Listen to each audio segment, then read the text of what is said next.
If you've been paying attention to my history lessons so far this season, we've learned in our season premiere that Nashville isn't just about country music. But don't tell my next guest that. He's made a life out of country music right here in Music City, USA. John Rich has been moving the needle on country music for the last 30 years. Sometimes referred to as America's Technicolor Cowboys, John Rich and his partner Big Kenny believe that music has no boundaries. And today, we're going to test those boundaries. I'm Kyle Petty, race car driver, musician, speed enthusiast. I know where I found my passions in life, but I'm always curious about where others found theirs.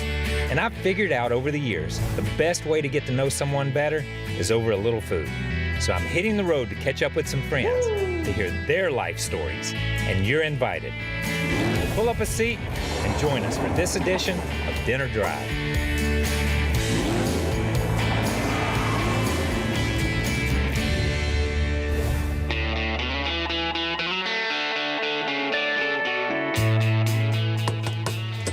Hello. Hey, man. Thanks, man. Good to see you. As soon as John greeted me at the door, it was easy to see where he got his inspiration from. John's not just one of the biggest stars in country music, he's also one of his biggest fans. And I think that's what fuels the passion he's shown for his music for the last 3 decades. I couldn't wait to see what John had to share with us today. Here's Nashville. Wow. I was going to build a house all those years back, and I thought, what I want to look at every day. Well, my favorite town, Music City, right? What's more inspiring for a country artist than Music City? So I built a stage in here, sound, lights, bar. I mean, the whole thing. What a great room this is, man. Yeah, thank you. I've had everybody from George Jones.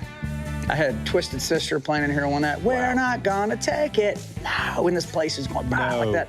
We raise a bunch of money for Folds of Honor and St. Jude and a bunch of places like that. But then sometimes we just have fun up here. You'll have to come up and hang out with us one night when we got it all. Yeah, I'll have to give you my address. Yeah, absolutely. Send me an invite. Okay, will do. And then back here's a whole nother situation going on. What do you think? I love this room, man. I love all the stuff on the walls here. Yeah, so that's a lyric collection. Yes. So songwriters and artists I'm friends with, I'll ask them, hey, can you write, like Lee Greenwood, can you write down the words to God Bless USA? Wow. So he'll write it down and sign it, and I've got everybody from Bon Jovi to Jewel. In their handwriting. In their handwriting, That's what's cool about it. How about the sewing machine? So that sewing machine was made in 1910. And that was my Granny Rich's sewing machine, her main machine. Yeah. She ran her own seamstress shop by herself till she was 88. She, probably one of the most hardworking human beings I ever met. And when you ask Granny Rich, Granny, why are you still working 40 hours a week at 88? She'd take a big long drag off that marble and scowl at you. Say, because I can, and that's what you're supposed to do when you live in this country. Blow smoke at you. I tell people, Rattlesnake had blue eyes. That's what Granny Rich looked like. So that's cool. So that was her machine. But, you know, I've got some cool stuff outside, too, I wanted to show you. More machines? Well, you're a car guy. I'm a car guy. You know, I'm a car guy, too. Not like you, but I'm a car guy, too. I got one specific thing that I want to show you. It's got a great story, an old truck I've got.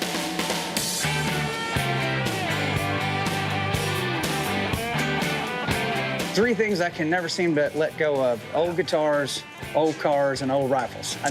So this is an old 64 Ford. Back in the Lone Star days, had a sound man named Jimmy Buster.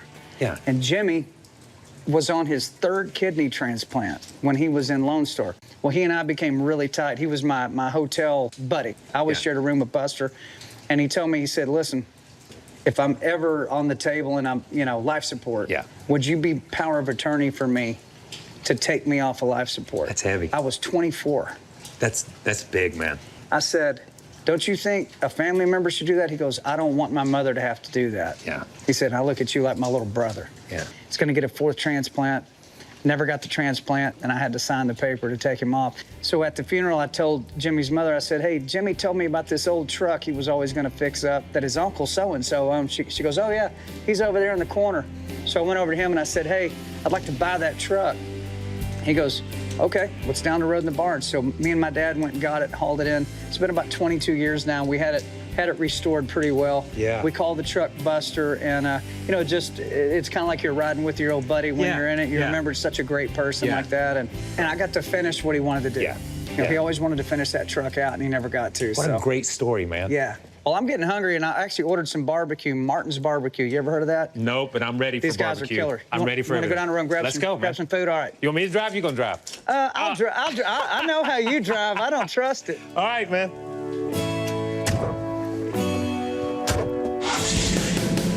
What I'm always shocked about this truck's how little it is. Yeah. I mean, people just weren't as big back then, I guess. I guess not, man. It's like, have you ever driven a 56, 57 Thunderbird? Oh, they're tiny. It's like, you just can't get in them. So, great story behind this truck. yeah. How often do you take this thing out? I just drive it to my boys' baseball games and stuff. Yeah. And I pop the tailgate down, you know. And like I said, it's a memento to one of my best friends of my life. Yeah. And one of the best dudes I ever knew. And this was kind of my way of, you know, honoring his will.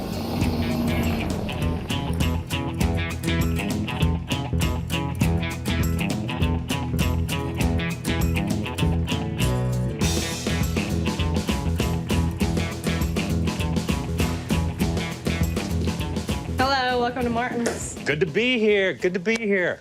Have a pickup order for Petty, or in this town, John Rich. All right, Okay? here you go. Thank Need you. anything else? No, I think this should do me.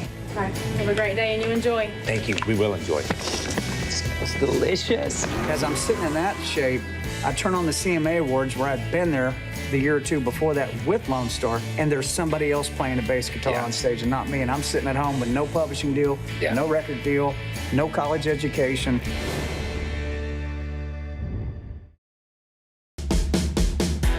I am hoping, Yeah. okay, with the build-up that you've given this place, Martin's, I hope it tastes as good as it smells. Listen, my favorite day would be give me a lawn chair, some beef brisket, some chickens, and let me just sit there and watch the smoker. Like, that's what I like to do. So Martin's, to me, is about as close as you're ever going to get. Oh, this is as close to John Rich barbecue I as don't we're want gonna to get. brag, but my stuff's pretty good. Pretty good. Yeah, All right. yeah. All right. So, yeah, we got some good stuff here. Now, that is a Fred Flintstone I'll take it. I'll take it. size rib It'll make right my there. car turn You want over. some of this brisket? I'll take a little brisket. I like brisket. Move your fork there. I'm gonna get. Are you gonna there eat with you the go. big fork? No. Yeah, I know I eat with a fork this size. I mean, that's actually a little small for me. Oh my God. All right, so let's talk towns. From Texas, and then you moved up here. I don't know if you've ever been to Amarillo.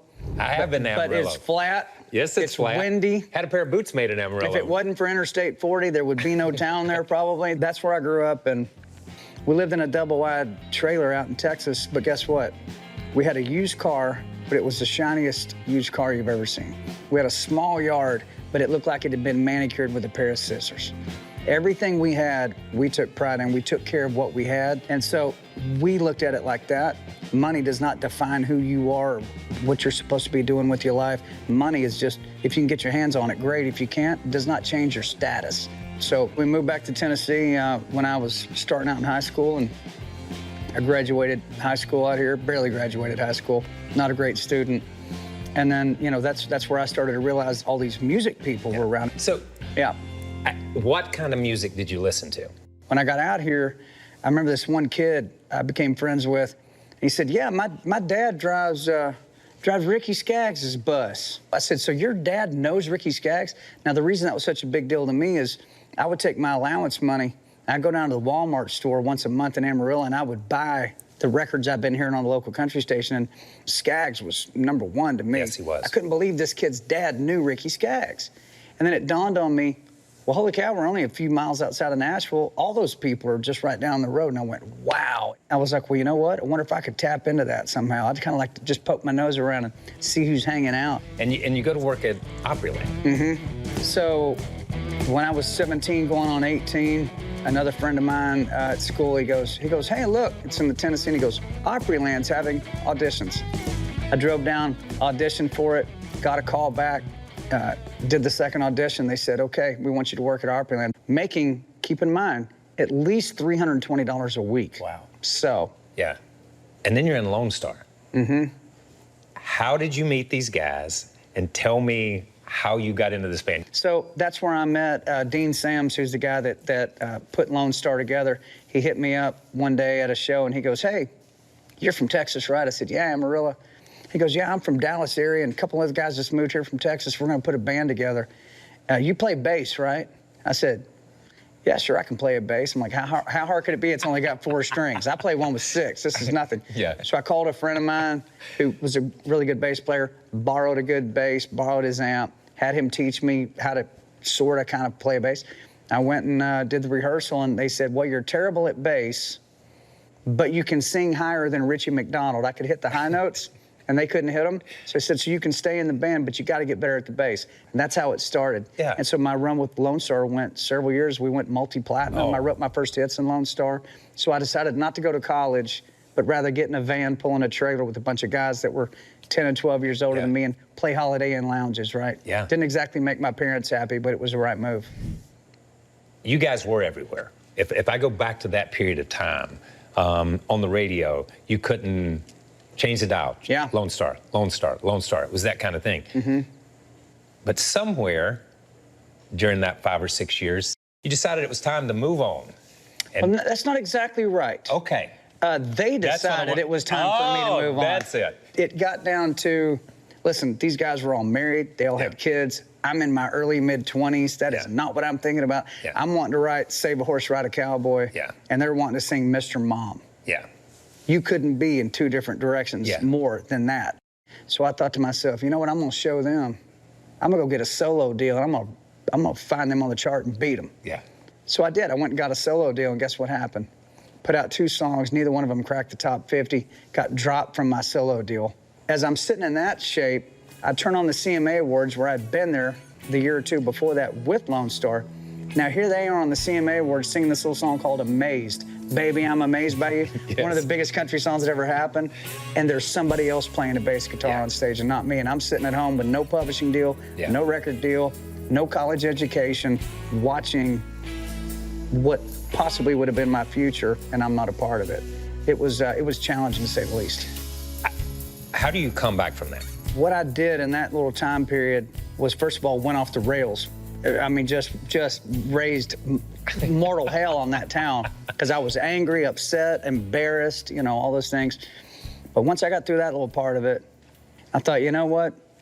I know what kind of music I want to do, and I don't hear anybody doing music that way in Nashville at that point, 99, 2000. I can hear it in my head, but I don't hear it on the radio, so I'm just going to start writing songs like that. And right about that time that I took on that mindset, I run into this crazy long-haired guy named Big Kenny. Yeah, this guy, right? What is that? Very opposite from each other on a lot of different things, but very similar in that he's highly creative, likes to work hard, and he's not afraid of failure or going after big things. And that's when we started writing songs together. And so you hit this town angry, but you came back big and rich. That's how you came back, okay? And it's created a bigger appetite for me. So I'm gonna have a little bit more to eat here if we're gonna continue this conversation. Well, as we say, don't threaten me with a good time. More brisket, ever, please. Dude. She points at my TV and she goes, hell, I'll never be able to do that. She goes, if I got to be that pretty and that pop and that slick, I'll never make it. I'm just a redneck woman. Does anything make you happier than a slab of beef? Nothing. Come on, man. Be honest. And then, you know, you can take your forks like this and you can shred it, right? Yeah. Do that with it. I like that's the how big you, fork. and then you stick that in an omelet with some jalapenos and you're totally set. Now we're talking. Yeah. And we may be here till breakfast. That's fine with me. Hey, I live here, buddy. Yeah. All right, so I want to know how John Rich, as a songwriter-producer, gets from the Black Label Society Oh, Zach Wilde. to Marie Osmond. Mm-hmm. That is a gap. I really think that the advent of the internet was a huge thing, because prior to that, you were only exposed to the music that was in your house or the music that was on your local radio stations. And the second the internet shows up and you can literally click something and hear like all this music from everywhere anytime you want to, well, man, you start listening to a bunch of different stuff and you go, well, I'm a country guy, but I really would like to have that element in my song. That's just cool. I just like it. So you start clipping on all these other things to it, and here come songs like Save a Horse, Ride a Cowboy and Wild West Show and all the Coming to Your City. But what happened is those songs were so polarizing that the industry was either, that's the greatest thing I've ever heard, or please don't ever play that for anybody. They will never take you seriously. It was one or the other. But the artists out there were going, do you have any more songs like that? I really like that. I remember this kid walking up to me and going, hey, I'm new in town. I heard a couple of your demos. I go, yeah? He goes, I'm trying to get a record deal, man, and could I use some of your songs in my showcase to try to go get a record deal? I said, yeah, use them. I said, what's your name again? He said, Jason Aldean. I said, never heard of you, but good luck, right? Good luck. So, and of course, you know what happened. Oh, but yeah. Artists started coming in. Gretchen comes in. You know, Gretchen says, I'm not a songwriter. I said, well, don't you have something you want to say? She goes, I got plenty to say. I'm just not a songwriter. Well, what do you want to talk about? She's looking at my TV, and CMT is on, and Shania Twain's on. We're going to try to write a song. She's spitting in a cup, smoking a cigarette. She points at my TV, and she goes, hell, I'll never be able to do that. Spits in the cup. And I go, never be able to do what? And she goes, that. She goes, if I got to be that pretty and that pop and that slick, I'll never make it. I'm just a redneck woman. I went, yes, you are. Yes, you are just a redneck woman. I said, Gretchen, if you want to be a singer, then do what everybody tells you to do and try to fit in with what you see on the TV. If you want to be an artist, then you're the only one like it. Instead of sanding off your rough edges, why don't you put a magnifying glass on your rough edges and sing about that? I said, you might be shocked how many millions of people go, boom, that's me that she's talking about, because nobody's talking to them. So she blows up, Aldean blows up, Big and Rich blows up, and here we go. And I really think it goes back to the songwriting. All right, a song that landed. Tell me about Katie Darnell and Rescue Me. Oh, wow. Thank you for asking me that. Yeah. I don't think I've been asked that question in 20 years. Yeah. So 1999, Big Kenny and I went down to Vanderbilt Children's Hospital on a Christmas to sing Christmas songs to these kids. Walked in this one girl's room. All her hair is gone. She's sitting there plugged into these machines. And I said, what do you want us to sing? You want us to sing you a Christmas song? She goes, no, I think I'd want to sing you a song, like real cocky like that. I went, okay, well, sing me a song. She goes, this is a song I wrote about, you know, my cancer and what I'm dealing with. It's called Rescue Me. And she sits there a cappella and sings the song Rescue Me. I went, you wrote that by yourself? As a dummy would say, of course she wrote it by herself. I said, sing it again. And so we recorded it. Kenny and I then took it in the studio. This was in between record deals. Did a full-blown out recording of the song. It starts to get on the chart. Next thing you know, we're getting a call from the Grand Ole Opry. George W. Bush at the White House wants us to come sing it there. Me and that girl got to go all over the United States and perform her song, Rescue Me, and raise money for kids fighting cancer and all that. I've never forgotten it. It is constantly, when I see people struggling, need something, they need some support, we go help them. With everything, if we take your career and put it all together, we've had songwriting, producing, performing, parts of bands individually. And then we're on Celebrity Apprentice. And we're into the TV realm now. Fantastic. Good people. Kyle Petty. Fantastic driver, right? This guy's good. And that is perfect. That is perfect. What was that experience like, knowing that part of it was for St. Jude's? The directors of that show had offered me the show 2 times prior to that, and I said no. Well, they finally came here the 3rd time. They sat right in this room, right where we're sitting, and said, hey, you know, you could play for whatever charity. I go, you know what, I'd probably play for St. Jude. I said, who's raised the most money so far? And he said, Piers Morgan. I said, how much did he raise? It was like 450 grand. I said, well, I cannot let that guy have the record. No, I don't think so. I said, okay, I'll do it. So I went in on the show, got all the way down to the end. It was a toss-up, and I won the show. And yeah, it was $1.4 million. I think the online donations surged $40 or $50 million. And it was, you know, little did I know I was hanging out with the future president, had no idea. So there was a lot that went in to winning that show, but I was determined that whether I won it or not, I was going to raise over $1 million, period. I want to know about your new show. Okay. The Pursuit. Great show. Great show. Thank you. Where did that concept come from? And how important is that to talk to those people and to get that message out there? So The Pursuit stemmed from something I was saying on Big and Rich stages, out on the mic. You get out there and you get loud, and I go, America doesn't guarantee us happiness. It guarantees us the right to pursue happiness. And the place goes, wow, because they know what that means. Yeah. And so Fox came to me and they said, hey, we think you should have your own show. I said, about what? And they said, whatever you want. I went, really? Okay. So I went back to Fox and I said, I want to call it The Pursuit, where I interview people about their pursuit of happiness in America. I get to interview all kinds of people from all backgrounds. I think it's an important show. I don't know of another show like mine currently that's on television. You've given back so much. You've paid it forward so much.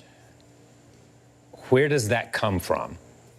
It's almost cliche to say it, but I think you need to be reminded we are the most generous nation in the history of the planet.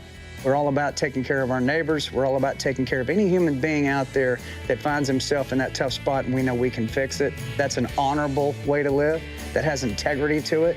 You will sleep better at night if that's the way you live your life. And yes, pass it on to your kids always. What a jam-packed night with one of the greats in country music. It's hard to keep up with John Rich and the energy level this guy has.